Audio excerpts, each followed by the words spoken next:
आज मैं आपको ये वाला डिज़ाइन बता रही हूँ जिसे आप बूटे के रूप में कहीं भी इस्तेमाल कर सकते हैं। तो चलिए इसे स्टार्ट करते हैं। तो सबसे पहले हमें यहाँ पे देखिए इस तरह से मैंने ठीक यहाँ पे इस तरह से जो मेरा ग्राफ है यहाँ पे हमें नीडल को निकाल लेना है। तो अब हम यहाँ से यहाँ आएंगे तो यहाँ ग्राफ से थोड़ा सा पीछे इस तरह से नीडल को डालना है और ग्राफ के पास इस तरह से निकाल लेना। और ये जो मेरा थ्रेड होगा वो नीडल के आगे होगा। तो सेम इसी तरह से हमें यहाँ भी आना है, ग्राफ से थोड़ा सा पीछे हमें नीडल को डालना है, ग्राफ के पास निकाल लेना है। तो अब देखिए मेरा ग्राफ यहाँ से यहाँ आ रहा है। तो यहाँ भी आपको इसी प्रकार से करना है, ग्राफ से थोड़ा सा ऊपर नीडल को डालेंगे और थ्रेड को हमें नीडल के आगे रखना है। तो बस ध्यान देना है कि जैसे जैसे आपका ग्राफ जा रहा है आपको वैसे वैसे जाना है।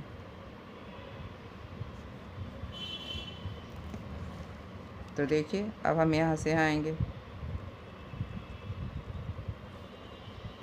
और फिर अब हम यहाँ से यहाँ जाएंगे। तो जब हम यहाँ से यहाँ जाएंगे तो हमें इस तरह से थ्रेड के नीचे से जाना है और बस इसी तरह से हमें पूरा ये स्क्वायर यहाँ से लेकर यहाँ तक बना लेना है। इसी तरह से अब हम यहाँ से यहाँ आएंगे तो यहाँ भी इस तरह से हमें थ्रेड को नीचे से लेकर आना, फिर हम यहाँ से आएंगे और यहाँ भी इसी तरह से देखिए हमें नीडल को इस थ्रेड के नीचे से निकालते हुए ठीक इसके अपोजिट साइड में इस तरह से डाउन कर लेना। तो अब हम इसका फिलिंग करेंगे। तो देखिए फिलिंग करने के लिए करना क्या है, तो हमें इस तरह से इस कॉर्नर में नीडल को निकाल लेंगे और फिर इस तरह से देखिए ये जो मेरा क्रॉस है हमें ये यहाँ पे अपने नीडल को निकालना और यहाँ से डायरेक्ट हमें यहाँ आना है। तो इस वाले क्रॉस के पास नीडल को निकालेंगे। थ्रेड को हल्का सा लूज रखना है हमें, जब भी हम फिलिंग करेंगे तो हमें थ्रेड को लूज रखना और एक एक करके हमें इन तीनों पॉइंट के बीच से, तो इस तरह से मैंने पहले वाले पॉइंट के बीच से नीडल को निकाला, फिर से दूसरे वाले पॉइंट में आएंगे और यहाँ से इस तरह से हमें तीसरे वाले पॉइंट में जाना है। तो जब हम तीसरे वाले पॉइंट में आएंगे तो इस तरह से जो ये स्क्वायर है यहाँ पे 4 थ्रेड होता है। तो बस इसी तरह से आपको डाउन अप डाउन करके नीडल को निकाल लेना है। फिर से हम यहाँ आएंगे, ये पहला वाला थ्रेड उठाएंगे और फिर अब हम यहाँ से यहाँ आएंगे तो यहाँ भी इसी तरह से देखिए क्रॉस के बीच से नीडल को निकालेंगे और ये जो पहला वाला पॉइंट है बस एक एक करके हमें इन तीनों पॉइंट के बीच से नीडल को निकालना है। और ध्यान रखना है कि ये वाला थ्रेड आपको ज़्यादा खींचना नहीं है, लूज रखना है। तो जैसा कि हमने यहाँ बनाया था इसी तरीके से हमें यहाँ भी बना लेना है।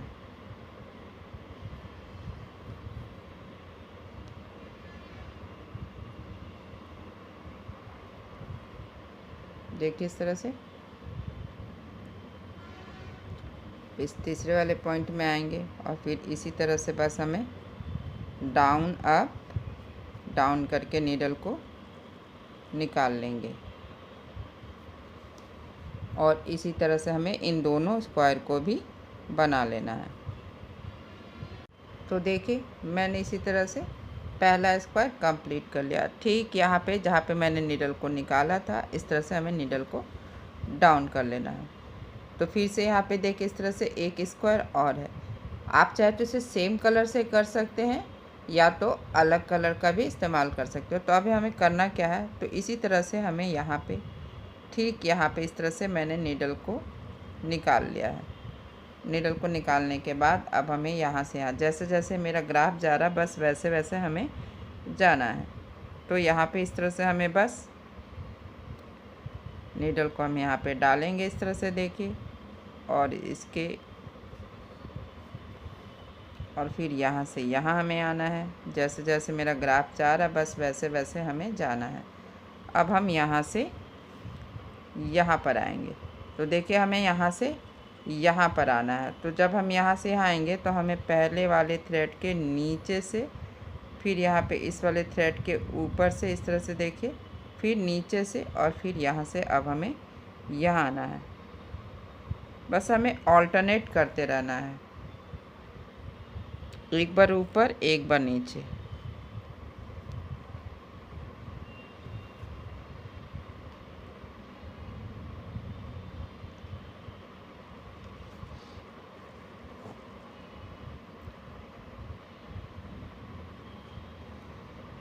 फिर से हमें इसी तरह से देखिए, अभी हमें इस वाले थ्रेड के नीचे से जाएंगे और फिर अब हमें यहाँ आना, तो यहाँ भी इसी तरह से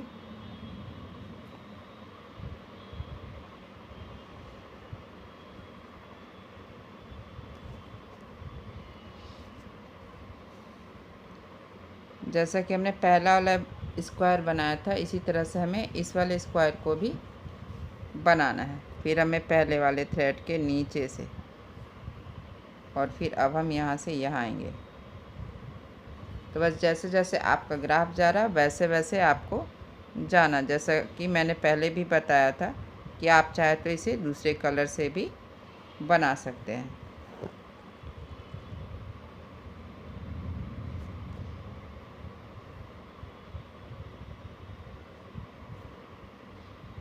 फिर हमें इस वाले थ्रेड के नीचे से, फिर ऊपर से और यहाँ पे हमें इस थ्रेड के नीचे से करते हुए अब हमें इसका फिलिंग करना है। तो देखिए इस तरह से हमें फिर से इस क्रॉस के बीच से नीडल को निकालेंगे और अब हम यहाँ से इस तरह से पहले वाले थ्रेड को उठाते हुए अब हमें यहाँ से यहाँ आना है।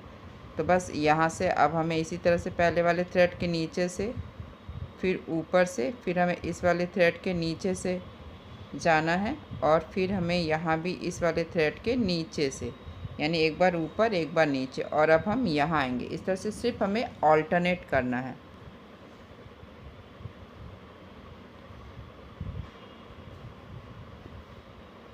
तो देखिए फिर से हमें इस क्रॉस के बीच से नीडल को निकालेंगे, फिर इस वाले पॉइंट के बीच से नीडल को निकालते हुए ये पहला वाला जो थ्रेड है इसे हमें उठा लेना है। फिर से हमें इस पॉइंट में आना है और यहाँ पे इस तरह से 4 थ्रेड हो गया है। तो बस यहाँ डाउन, अप, डाउन करके नीडल को निकाल लेना। अब हमें यहाँ से यहाँ आना, तो यहाँ भी इसी तरह से देखिए पहले वाले थ्रेड के नीचे से, फिर ऊपर से, फिर नीचे से, फिर ऊपर से, फिर इस तरह से हमें इस वाले थ्रेड के नीचे से आना, फिर हमें यहाँ पे इस तरह से नीडल को निकाल लेना है और फिर से इसी तरह से देखिए एक एक करके हमें इन तीनों पॉइंट के बीच से नीडल को निकालेंगे। पहला वाला ये जो थ्रेड है इसे हमें उठा लेना है और जब भी हमें इस तरह से स्क्वायर में 4 थ्रेड हो जाएगा तो बस हमें ऑल्टरनेट करना है। तो देखिए इस तरह से 4 थ्रेड हो गया, तो हमें इस तरह से ऑल्टरनेट करना है। यहाँ भी इसी तरह से ये 4 थ्रेड है तो हमें ऑल्टरनेट करना, पहले वाले के नीचे से, फिर ऊपर से, फिर इस तरह से इसके नीचे से। तो अब हमें ये वाला थ्रेड उठाना है और यहाँ से अब हमें यहाँ आना है। तो यहाँ भी इसी तरह से देखिए एक एक करके हमें इन तीनों पॉइंट से नीडल को निकालते हुए सेम इसी तरीके से हमें इसे भी बना लेना है। तो देखिए यहाँ इस तरह से ये बनकर तैयार है और ठीक यहाँ पे जहाँ पे मैंने नीडल को निकाला था हमें इस तरह से नीडल को डाउन करना है। तो आप देख ही सकते हैं कितना प्यारा सा सुंदर सा बूटा बनकर तैयार है। आप चाहे तो इसके बीच में इस तरह से यहाँ पे मिरर भी लगा सकते हैं जिससे ये और भी खूबसूरत लगेगा। तो आज का अगर मेरा ये डिज़ाइन पसंद है तो आप इसे लाइक और शेयर ज़रूर करें। तो चलिए मिलते हैं नेक्स्ट वीडियो में।